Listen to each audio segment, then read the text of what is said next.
Nah, mulai dong. Assalamualaikum warahmatullahi wabarakatuh.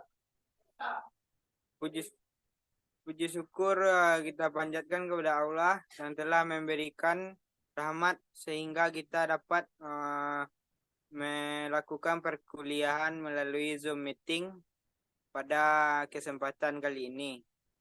Di sini saya eh, dari kelompok 10 yang beranggotakan Khairul Arsyad sebagai moderator dan Muhammad Raihan Alfiki sebagai pemateri.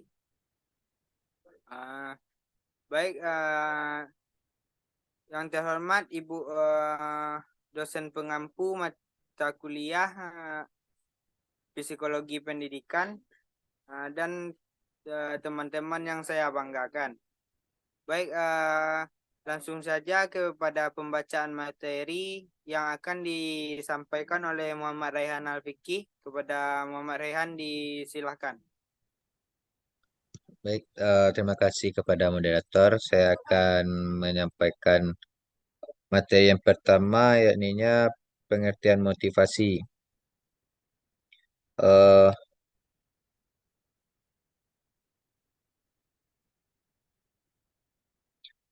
Eh, pa- Pada dasarnya, motivasi adalah suatu usaha yang disadari untuk menggerakkan, mengarahkan, dan menjaga tingkah laku seseorang agar ia terdorong untuk bertindak melakukan sesuatu sehingga mencapai hasil atau tujuan tertentu.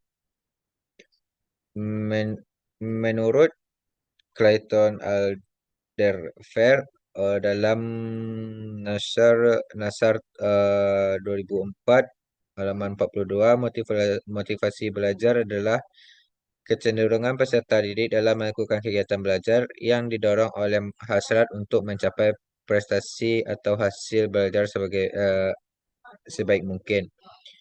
Motivasi dipandang sebagai dorongan mental yang menggerakkan dan mengarahkan perilaku manusia, termasuk perilaku belajar. Dalam memotivasi terkandung adanya keinginan yang mengaktifkan, menggerakkan, menyalurkan, dan mengarahkan sikap serta perilaku pada individu belajar.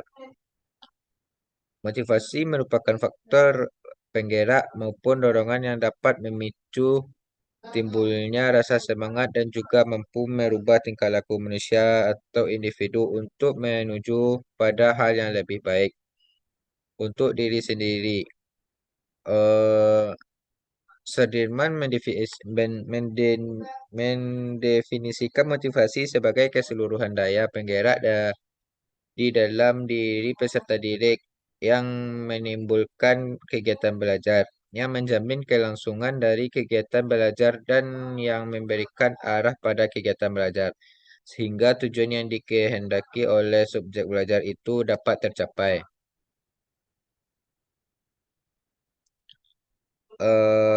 Selanjutnya, eh, terdapat 6 konsep penting motivasi belajar, yaitunya motivasi belajar adalah proses internal yang mengaktifkan, memandu, dan mempertahankan perilaku dari waktu ke waktu. Individu termotivasi karena berbagai alasan yang berbeda, dengan intensitas yang berbeda. Sebagai misal, seorang peserta didik dapat tinggi memotivasinya untuk menghadapi tes ilmu sosial dengan tujuan mendapat nilai tinggi dan tinggi motivasinya menghadapi tes matematika karena tertarik dengan mata pelajaran tersebut atau itu disebut sebagai motivasi intrinsik. Yang kedua yaitunya motivasi belajar tergantung pada teori yang menjelaskannya dapat merupakan suatu konsekuensi dari penguatan reinforcement suatu ukuran kebutuhan manusia, suatu hasil dari disonan atau ketidakcocokan, suatu atribusi dari keberhasilan atau kegagalan, atau suatu harapan dari peluang keberhasilan. Yang ketiga, itunya motivasi belajar dapat ditingkatkan dengan penekanan tujuan belajar dan pemberdayaan atribusi. Yang keempat, motivasi belajar dapat meningkatkan apabila dosen membangkitkan minat mahasiswa, memelihara rasa ingin tahu mereka, menggunakan berbagai macam strategi pengajaran, menyatakan harapan dengan jelas dan memberikan umpan balik atau feedback seri sharing dan segera. Yang kelima itu motivasi belajar dapat meningkat pada diri mahasiswa apabila dosen memberikan ganjaran yang memiliki kontingen spesifik dan dapat dipercaya. Yang keenam, motivasi berprestasi dapat didefinisikan sebagai kecenderungan umum untuk mengupayakan keberhasilan dan memilih kegiatan yang berorientasi pada keberhasilan atau kegagalan. Menurut Ulami Munandar, ciri-ciri peserta didik yang termotivasi antara lain yang pertama yaitu tekun dalam menghadapi tugas, yang kedua ulet dalam menghadapi kesulitan, ketiga tidak memerlukan dorongan dari luar untuk berprestasi, yang keempat ingin mendalami lebih jauh materi yang dipelajari, yang kelima selalu berusaha berprestasi sebaik mungkin. Yang keenam, menunjukkan minat terhadap bermacam-macam masalah. Yang ketujuh, senang dan rajin belajar, penuh semangat dan tidak cepat bosan dengan tugas rutin. Yang kedelapan, dapat mempertanggungjawabkan pendapat-pendapatnya. Yang kesembilan, mengajarkan tujuan jangka panjang. Yang kesepuluh, senang mencari soal dan memecahkan soal. Yang kedua, yaitu jenis-jenis motivasi belajar.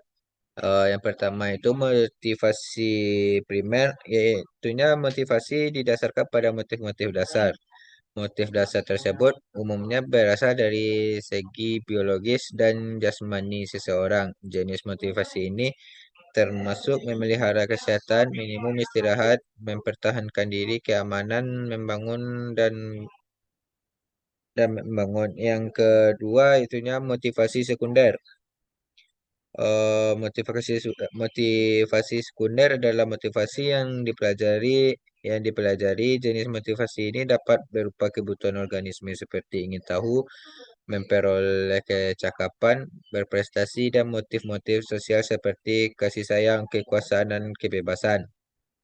Motivasi ini dilihat dari sifat dibedakan menjadi dua, yaitu motivasi intrinsik dan motivasi ekstrinsik. Motivasi intrinsik adalah motivasi yang bersumber dari dalam diri seseorang. Motivasi intrinsik merupakan dorongan agar setiap peserta didik melakukan kegiatan belajar dengan maksud mencapai tujuan yang terkandung dalam perbuatan itu. Yang kedua, motivasi ekstrinsik adalah motivasi yang bersumber dari luar diri seseorang. Motivasi ini adalah dorongan terhadap perilaku seseorang yang ada di luar perbuatan yang dilakukan. Orang berbuat sesuatu karena dorongan dari luar. Misalnya guru memberikan hadiah, pujian, hukuman, memberikan angka tinggi terhadap prestasi yang dicapainya. Sekian materi yang dapat saya sampaikan. Saya kembalikan kepada moderator. Baik, terima kasih kepada Rehan yang telah memaparkan materi tentang pengertian motivasi, motivasi belajar, dan jenis-jenis motivasi belajar. Selanjutnya, materi yang akan saya lanjutkan mengenai prinsip-prinsip motivasi belajar. Motivasi memiliki beberapa prinsip dalam kegiatan pembelajaran, yaitu yang pertama, pujian lebih efektif daripada hukuman. Yang kedua, pemahaman yang jelas terhadap tujuan atau merangsang motivasi. Yang ketiga, semua peserta didik mempunyai kebutuhan psikologis tertentu yang harus mendapat kepuasan. Yang keempat, motivasi yang berasal dari dalam individu lebih efektif daripada motivasi yang dipaksakan dari luar. Dan yang terakhir, motivasi yang besar erat hubungannya dengan kreativitas peserta didik. Selanjutnya, faktor-faktor yang mempengaruhi motivasi belajar. Motivasi belajar adalah hal yang penting dalam mendorong seseorang untuk bersedia memulai sesuatu. Berikut faktor-faktor yang mempengaruhi motivasi belajar. Yang pertama ada metode pembelajaran. Siswa lebih termotivasi belajar apabila metode yang akan diberikan berbeda. Yang kedua, perilaku dan kepribadian guru. Jika seorang siswa memiliki emosi negatif seperti rasa takut atau tidak suka terhadap guru, hal itu berdampak negatif kepada sikap terhadap mata pelajaran secara keseluruhan. Yang ketiga, struktur kelas dan kurikulum. Ketika siswa merasakan atau melihat bahwa kelas mengikuti struktur kurikulum dan materi yang telah disiapkan sebelumnya, maka dapat memberi siswa rasa aman yang lebih besar. Yang keempat, kebiasaan dan keterlibatan orang tua. Kebiasaan orang tua secara tidak langsung mempengaruhi motivasi anak. Yang kelima, masalah keluarga dan ketidakstabilan. Sama seperti kurangnya keamanan di dalam kelas, kurangnya keamanan di rumah dapat berdampak negatif kepada motivasi dalam pendidikan. Yang keenam, hubungan teman sebaya. Seiring bertambahnya usia siswa, pengaruh teman sebaya terhadap mereka juga meningkat. Oleh karena itu, masalah dan konflik dengan teman sebaya dapat membuat siswa merasa kurang aman dengan status sosialnya. Yang ketujuh, penilaian. Siswa akan termotivasi saat guru memberi penilaian. Nilai yang kurang dari standar dapat memotivasi siswa untuk lebih baik belajar. Yang selanjutnya, cara guru meningkatkan motivasi belajar. Yang pertama ada memberikan angka. Memberikan angka dalam pembelajaran mempunyai arti bagi peserta didik. Angka dalam hal ini sebagai simbol dari nilai kegiatan belajar peserta didik yang memotivasi belajar karena mengejar nilai tersebut. Yang kedua, hadiah. Hadiah dapat juga dikatakan sebagai motivasi, tetapi tidaklah selalu demikian karena hadiah untuk suatu pekerjaan mungkin tidak akan menarik bagi seseorang yang tidak senang atau yang tidak berbakat. Yang ketiga, saingan atau kompetisi. Saingan atau kompetisi dapat digunakan sebagai alat motivasi untuk mendorong belajar peserta didik. Yang keempat, ego atau infotainment menumbuhkan kesadaran kepada peserta didik agar merasa pentingnya tugas dan menerimanya sebagai tantangan sehingga bekerja keras dengan mempertaruhkan harga diri. Yang kelima, memberikan ulangan. Peserta didik dapat menjadi giat belajar kalau mengetahui adanya ulangan. Oleh karena itu, memberi ulangan ini juga merupakan sarana motivasi. Yang keenam, mengetahui hasil.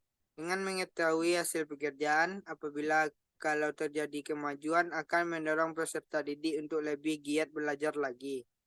Yang ketujuh, pujian. Apabila peserta didik yang sukses dan berhasil menyelesaikan tugas dengan baik, perlu diberikan pujian. Pujian ini adalah bentuk reinforcement yang positif bagi peserta didik. Yang kedelapan, hukuman. Hukuman sebagai reinforcement yang negatif, tetapi kalau diberikan secara tepat dan bijak, bisa menjadi alat motivasi. Yang ke-10, minat.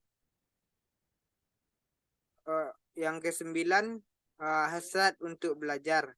Hasrat untuk belajar berarti ada unsur kesenjangan atau maksud untuk belajar. Hal ini akan lebih baik bila dibandingkan segala sesuatu kegiatan tanpa maksud.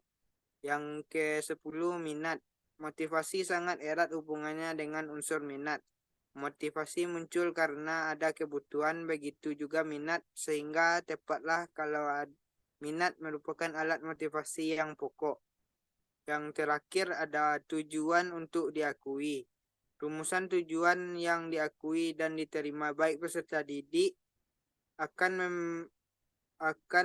merupakan alat motivasi yang sangat penting. Sebab dengan memahami tujuan yang harus dicapai, karena dirasa sangat berguna dan menguntungkan, maka akan timbul gairah untuk terus belajar. Sekian materi presentasi dari kelompok kami. Selanjutnya penambahan materi, kritik dan saran, dan pertanyaan kami buka dalam forum diskusi. Bagi teman-teman yang ingin menyampaikan kritik dan saran, pertanyaan dan penambahan materi bisa saja dilakukan pada forum diskusi e-learning. Sekian presentasi dari kelompok kami. Mohon maaf kalau ada kesalahan. Assalamualaikum warahmatullahi wabarakatuh.